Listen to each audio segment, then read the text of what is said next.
the scene suggests a narrative of a superhuman hero defending their city against a formidable otherworldly threat. That is fantastic. The model was able to analyze the image and extract the implied narrative, the central theme, and this demonstrates excellent semantic image interpretation. Claude 3 Haiku from Anthropic is out. The model is now available alongside Sonnet and Opus in the API and on Claude.ai for pro subscribers.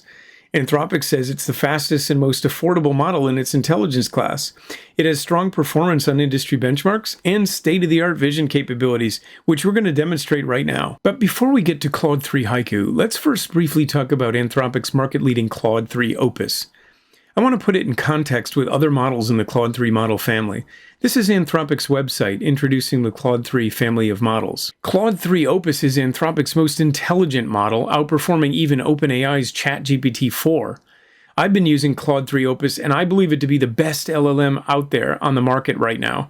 I found it to be the fastest, most accurate, and thorough model out there. Take a look at these benchmarks. Opus handily beating out its competitors in every single benchmark across the board. That's impressive. This is the Claude 3 model family. Here's where Haiku ranks relative to the other models from Anthropic. It's not the most intelligent of the three, but it still is pretty impressive in its capabilities. Looking at Haiku's vision capabilities, incredibly, it even outperforms Claude 3 Opus on chart Q&A. Opus with 80.8 and Haiku with 81.7. Here is Anthropic introducing Haiku as their fastest model yet. Anthropic, led by Dario Amodei, says, Claude 3 Haiku is 3 times faster than its peers for the vast majority of workloads, processing 21,000 tokens per second for prompts under 32,000 tokens. Well, let's test it, and you can judge for yourself. In its intelligence class, Haiku compares with GPT 3.5 and Gemini 1.0 Pro. This performance comparison chart shows that Haiku is not only cheaper than the other models in its intelligence class, but it outperforms on every benchmark except for 3-shot COT. Let's talk about chain of thought for a second. Chain of thought is a technique used in large language models to improve their ability to reason and generate coherent multi-step explanations for their answers. It involves providing the model with a few, typically 3, hence 3-shot, examples of question-answer pairs, along with the step-by-step reasoning process used to arrive at the answer. The examples condition the model to generate desired outputs, and that can be by text, code, or images. By providing the model with examples of how to break down the problem into smaller steps and reason through each step, the model can learn to apply this approach to new unseen problems. The model generates its own step-by-step thought process and arrives at an answer based on this reasoning. This can lead to more accurate and interpretable answers compared to simply providing the model with question-answer pairs without the intermediate reasoning steps. 3-shot COT has been shown to improve performance of large language models on various reasoning tasks, like word problems, common sense reasoning, and symbolic reasoning. It's an active area of research in the field of natural language processing and artificial intelligence, and I'm excited to see how this evolves. Unfortunately for Haiku, 3-shot COT is the only benchmark that it didn't dominate. Gemini 1.0 Pro outperformed on that metric. So with that, let's dive in and take a look at what the Haiku model can do. If you're a Claude Pro subscriber, you can get to it right now. Just go to claude.ai/chat and then select Claude 3 Haiku from this dropdown at the bottom. If you haven't tried Claude yet, you can register for it at claude.ai. Put in your email address. They use the magic link login technology, so they'll email you a temporary login code so that you can log in. And now that we're logged in, let's give it a test drive. Let's start with this prompt. We'll try it first on Haiku to see how it performs. Write a short, creative story starting with the line, "It was a dark and stormy night."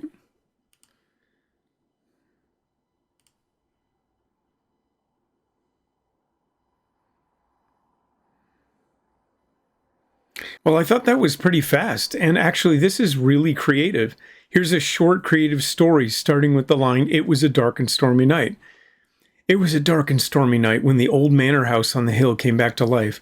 The thunder rumbled and the rain lashed against the windows as the lights flickered on one by one, illuminating the dusty halls that had sat empty for years. Sarah peered out of the curtains, her breath fogging the glass. She had been told the old house was haunted. that strange things happen there on nights like this. As a child, she had begged her parents to take her, to let her explore the mysteries within, but they had always refused, citing the dangerous condition of the crumbling structure. Now, as an adult, Sarah couldn't resist the pull of the manor. Something was calling to her from within those walls. Grabbing a flashlight, she pulled on her coat and stepped out into the storm, making her way up the winding path to the iron gates. They creaked open as she approached, as if inviting her inside. Sarah paused for a moment, wondering if she was making a mistake. But the curiosity was too strong. She stepped through the gates and hurried up to the grand front doors. To her surprise, they swung open at her touch. Taking a deep breath, she stepped inside, the ancient floorboards groaning beneath her feet. The air was thick with a scent of age and decay, yet there was an underlying note of something else, something Sarah couldn't quite place. As she swept the beam of her flashlight around, shadows seemed to shift and move, as if the house itself was watching her every step. A chill ran down her spine, but Sarah pressed on, determined to uncover the secrets of the old manor. Whatever lurked within, she was ready to face it. This was her chance to finally explore the haunted house of her childhood dreams. Not bad. Okay, now here's the same prompt in ChatGPT 3.5. Write a short creative story, starting with the line, "It was a dark and stormy night."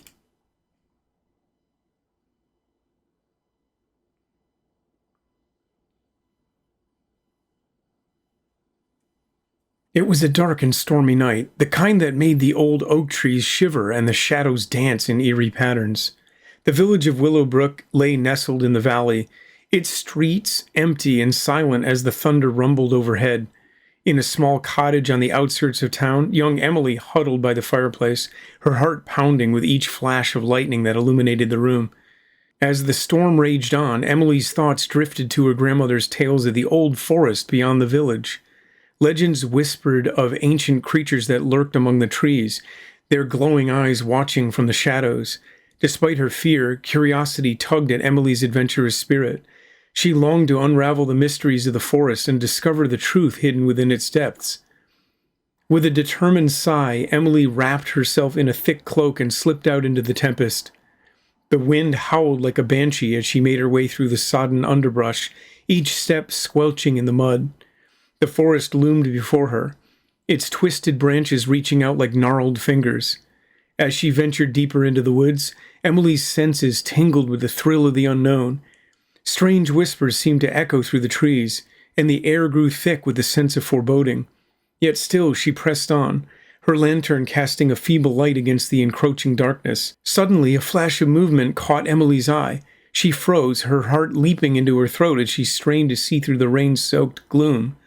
And there, amidst the shadows, she saw it, a pair of glowing eyes, watching her with an intensity that sent shivers down her spine.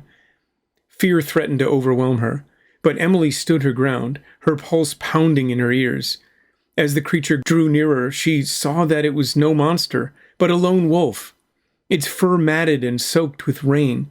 With a cautious step forward, Emily extended her hand, offered the creature a gesture of peace.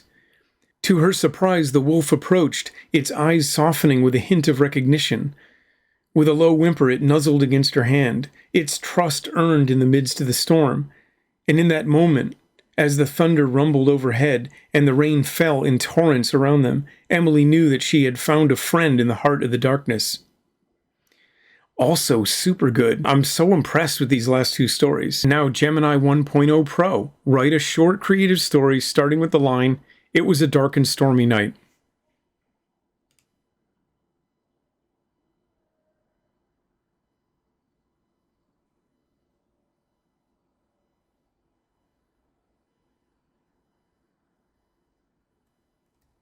It was a dark and stormy night, the wind howling like a banshee outside the crooked lighthouse.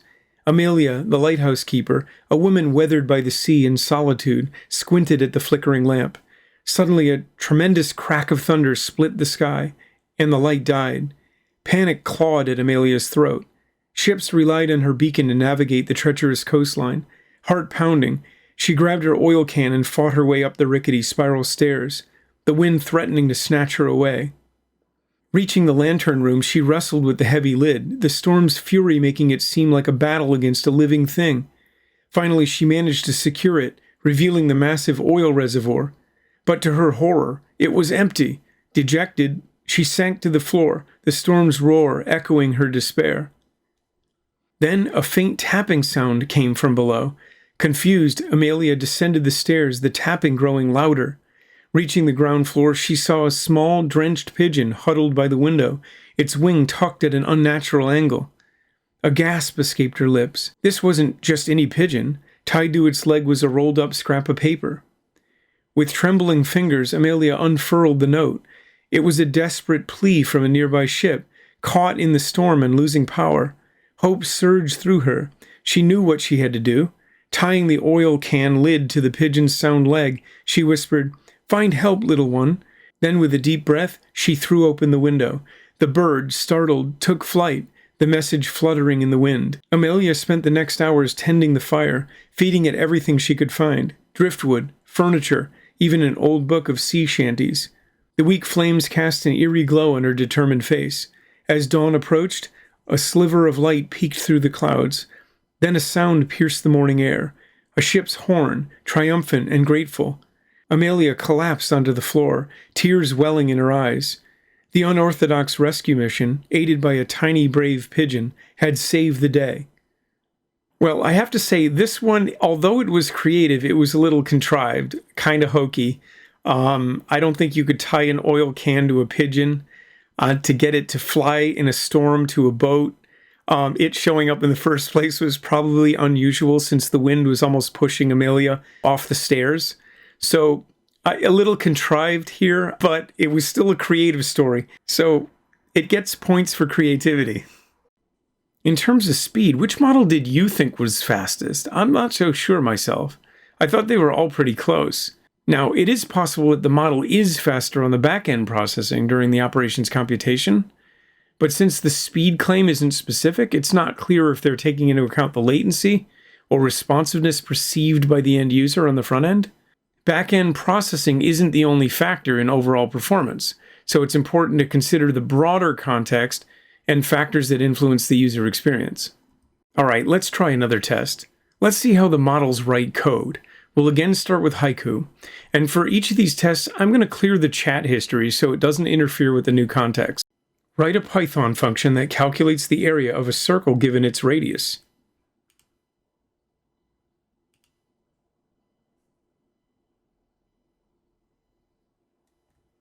Okay, the code looks right. It's a simple formula here, pi times radius squared. And they've given the run instructions, and also down here they have a fairly good explanation of all the steps that were performed. Now let's try ChatGPT 3.5. Write a Python function that calculates the area of a circle given its radius.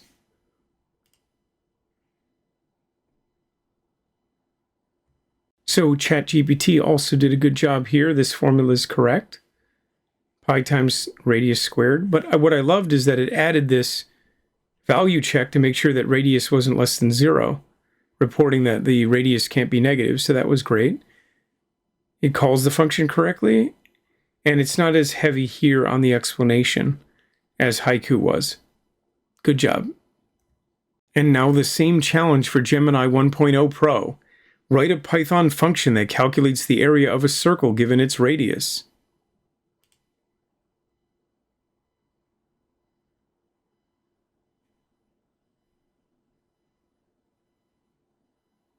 So it looks like Gemini got this correct as well. Pi times radius squared. Excellent. And then also the value check to make sure that the radius isn't negative. And also documentation. Very good job there. Super good. And then the call is correct to invoke the function, and an explanation down below. So good job. Next up, language translation. Translate the following paragraph from English to Spanish, starting with Haiku.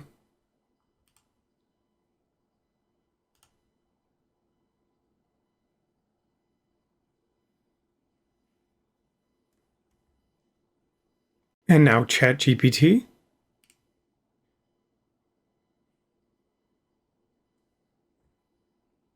And Gemini.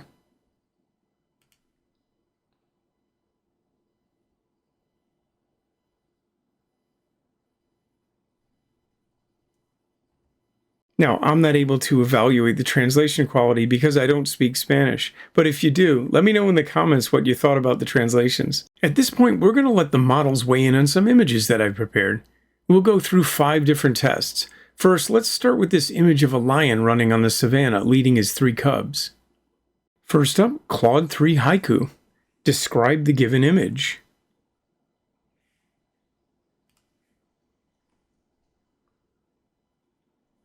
The image depicts a pride of lions in their natural habitat. The central figure is an adult male lion with a large mane, leading a group of 3 smaller lion cubs as they run across the grassy field.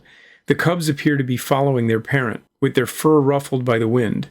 The background shows a stormy, cloudy sky, creating a dramatic and captivating scene. The lions' expressions are intense, conveying a sense of power and determination as they move across the landscape. That's pretty descriptive. It sounds like it's really getting the semantic context. Now, we can see that ChatGPT doesn't have the capability to process images, so we're going to be skipping ChatGPT for these tests. Moving on to Gemini, describe the given image.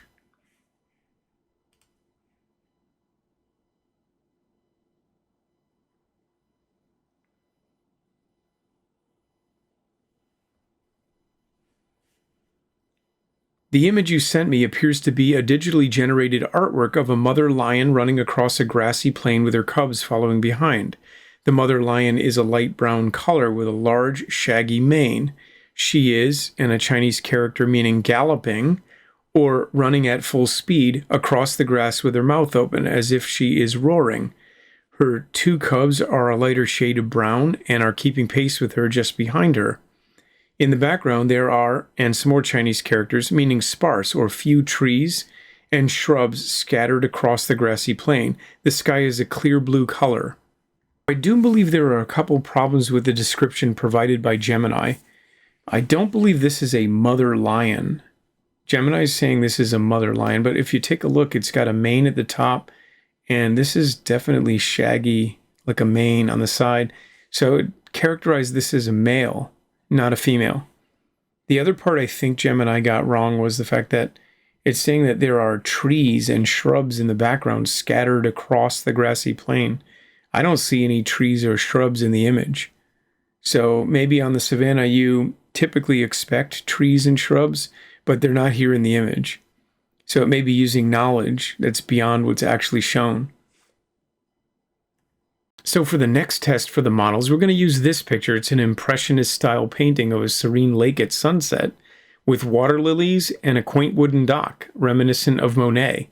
Let's see how the models handle this. Okay, Haiku, describe the given image.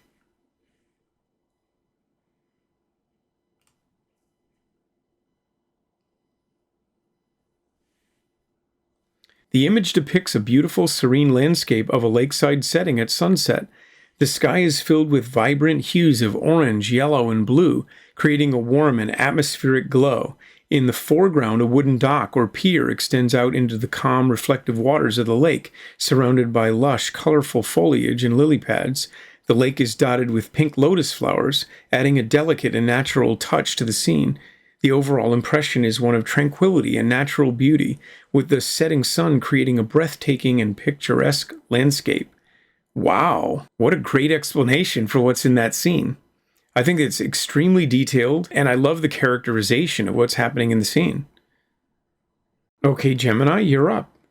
Describe the given image.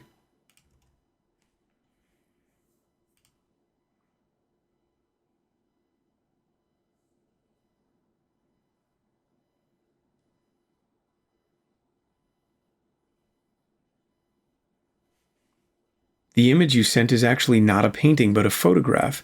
It is a photo of a lake at sunset. The sun is a fiery orange and red, setting below the horizon line. The sky is ablaze with streaks of pink, orange, and purple. The lake is a deep blue in the foreground and fades to black in the distance. There are a few lily pads with yellow flowers floating on the surface of the water. In the foreground, on the right side of the image, there is a wooden dock extending out into the lake. The dock is weathered and gray and has a railing made of vertical wooden slats. Overall, the photo is a beautiful and serene scene of a sunset over a lake. All right, let's take a look at what Gemini said here. The first thing out of the gate was that it said this is a photograph, not a painting. That's definitely wrong. This is clearly a painting. The other thing I noticed is that it characterized the lake as fading to black in the distance. I'm not really sure that's true from what I'm seeing in the image there. And it also characterized the flowers as yellow. And that's actually true, even though Haiku said they were pink, I believe. They're pink and yellow. So they both got that right. Wooden dock is extending out into the lake. Dock is weathered in gray. And yes, if you look at it up close, these slats are actually gray. Let's take a quick look at it again. There's no black, fade to black. The sun's not really red, but the sky has some red. And definitely the dock is weathered. The flowers you can clearly see are yellow and pink. And overall, the photo is a beautiful and serene scene of a sunset over a lake. Very true. For the third test, we have a dynamic, action-packed scene of a superhero battle against a much larger alien foe in the heart of a city. Let's see how they do with this one. Okay, Haiku, describe the given image.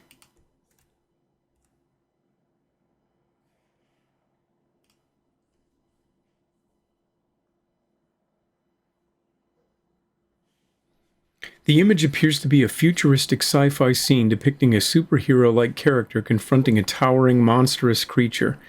The hero, wearing a vibrant blue and red costume, is shown leaping into the air, ready to take on the colossal, reptilian-like beast that looms over the cityscape below. The setting is a futuristic urban environment with tall, angular buildings and a dramatic, cloudy sky, filled with swirling patterns and stars. The monster's massive alien-like head and sharp teeth dominate the frame, creating a sense of danger and tension.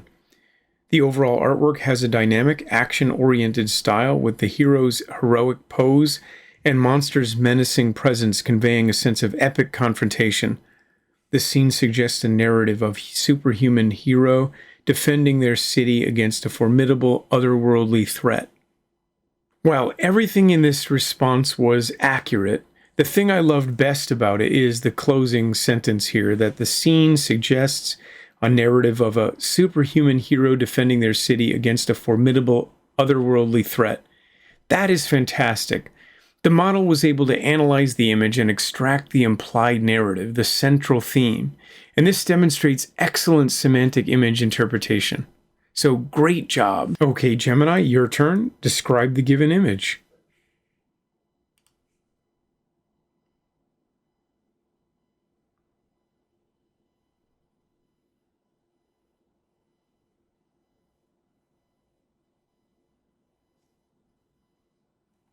Okay, let's take a look at what Gemini said about this image. The image you sent me is a comic book illustration of a superhero, Jetstream, fleeing from a giant monster in a city. Jetstream is a young woman with short blonde hair. She's wearing a blue and white costume with a jetpack strapped to her back. She's flying through the air, her arms outstretched. The monster is a giant green creature with sharp teeth and claws. It is chasing Jetstream through the city, destroying buildings in its path. In the background of the image, you can see the tall skyscrapers of a city. There are also cars on the road and people running for their lives. Take a look at this page from Fandom. This is how Jetstream is depicted. Apparently, Jetstream is a Marvel Comics character, but he's a Moroccan man, and he has no cape. So I don't think Gemini got this one correct about Jetstream.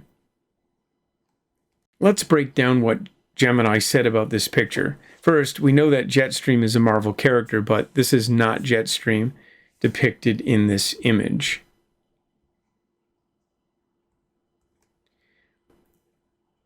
Gemini says it's a young woman with short blonde hair. No, she definitely has long black hair. And then she's wearing a blue and white costume. Well, I'm seeing a blue costume that's got some light reflecting off the edge and yellow trim. So that's definitely a blue and gold costume, but I wouldn't call it blue and white. And then a jetpack strapped to her back. There's definitely no jetpack here. And finally, there are also cars on the road and people running for their lives. Well, looking at this image, I don't see any cars down below. Although on this bridge-like structure, you see these little things that could be people.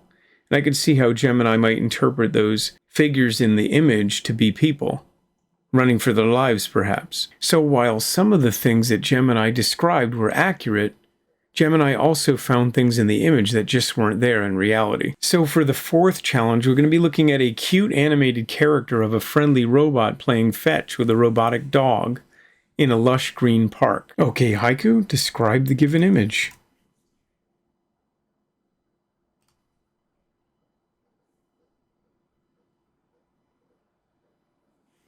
The image depicts a friendly interaction between a robot and a dog in a lush, verdant forest setting. The robot, with a spherical body and a single large eye, appears to be engaging the dog, which is a golden retriever wearing a harness. The dog is holding a soccer ball, suggesting they may be playing together. The background features a serene forest landscape with sunlight filtering through the trees, creating a pleasant, whimsical atmosphere. The overall scene conveys a sense of harmony and companionship between the artificial and natural elements. What struck me as amazing about this description is how the model was able to take a 50,000-foot view and understand what's in the image and then say the overall scene conveys a sense of harmony and companionship between the artificial and natural elements. Wow, what a fantastic understanding that is. I really love that. And the only other thing is that it characterizes here the robot with a spherical body. Not really, I don't see a spherical body there. The eye is spherical, but that's about it. Okay, Gemini, want to give this a shot? Describe the given image.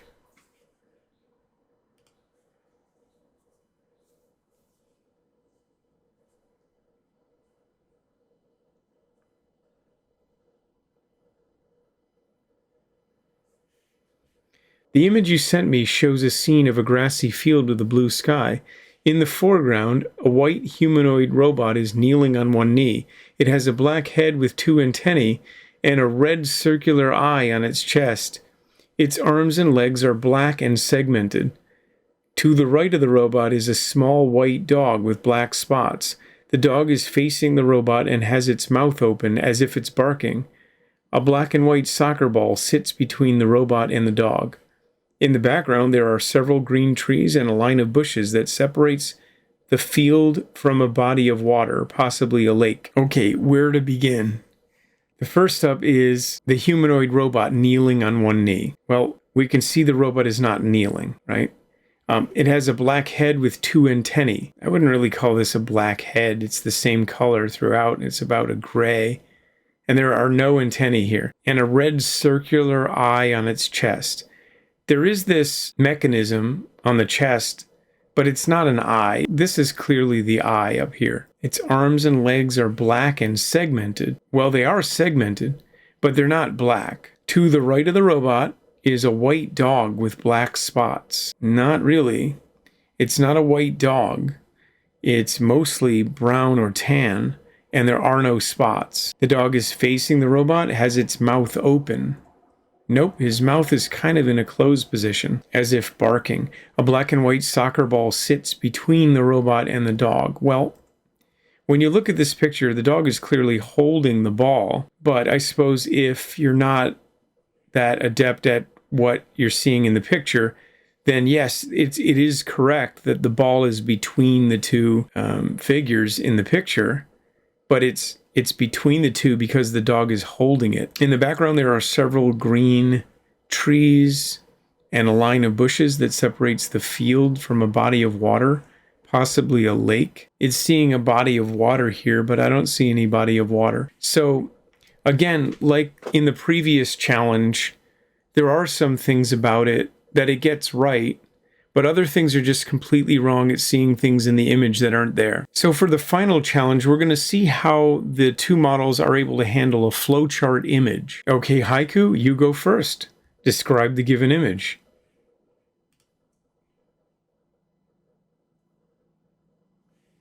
The image appears to be a flowchart that illustrates a simple decision-making process. The process starts with the start step, followed by an input X. If the input x is greater than 5, the process branches to the message, wow, that's one big number you've got there. Otherwise, the process branches to the message, gosh, that sure is a teeny tiny number. After each of these messages, the process loops back to the input x. The flowchart ends with the end step. So there were a couple things that were very interesting about this description. But first, let's take a look at the diagram. If you look at this diagram, this decision diamond doesn't have a yes or a no branch off of this, and yet this model was correctly able to infer that if x is greater than 5, that it would branch to the wow that's one big number there. So the wow would be this way, and this would be yes, but it's not labeled yes. It still figures that out, which is great. And next thing is that it says that it loops back to the input x. But if you look at the diagram, you see that it's not really looping back to x. It's actually just continuing on, and there's an input x here, and then it will branch to end. So that's what's really going on. So yes, it's true, the next step is an x, but it's not really a loop. Okay, Gemini, final challenge, your turn. Describe the given image.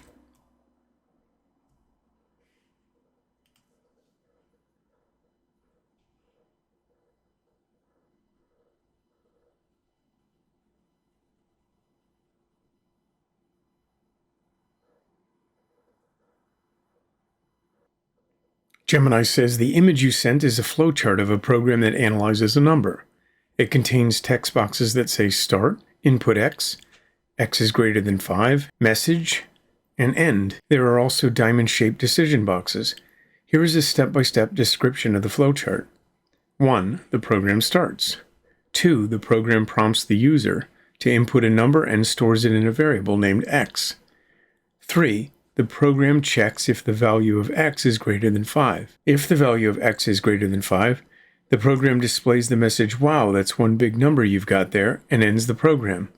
If the value of x is not greater than 5, the program prompts the user to input another number and stores it in a variable named x. The program then repeats step 3.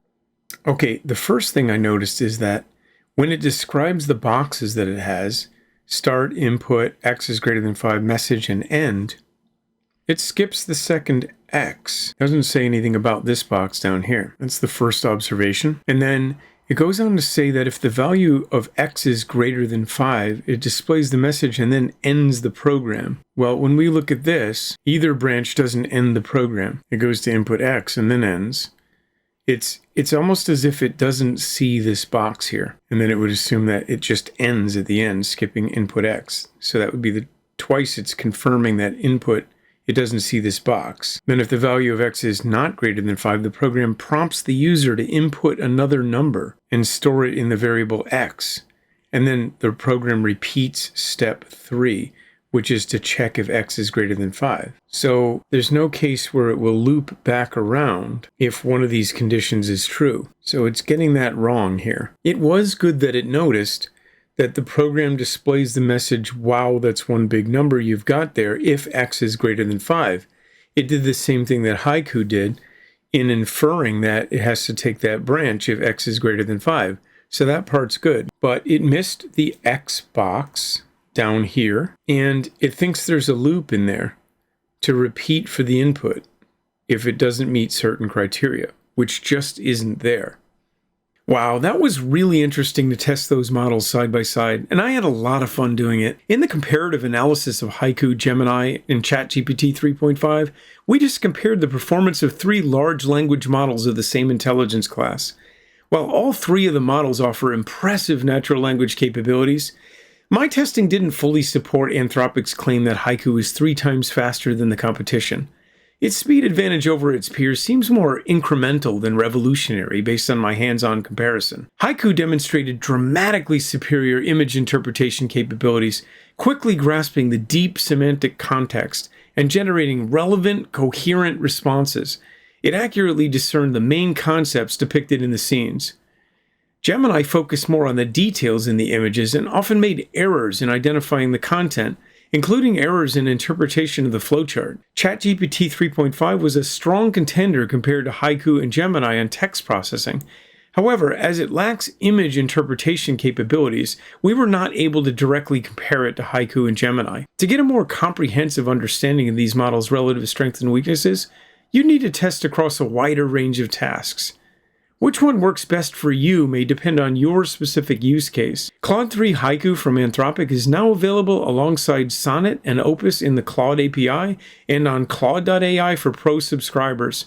It's also available on Amazon Bedrock and will be coming soon to Google Cloud Vertex AI. So that you can test out these models yourself, I'll drop all the links in the description below.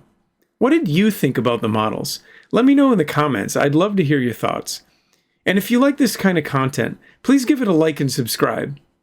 I'm Scott Ingram, and thanks for watching.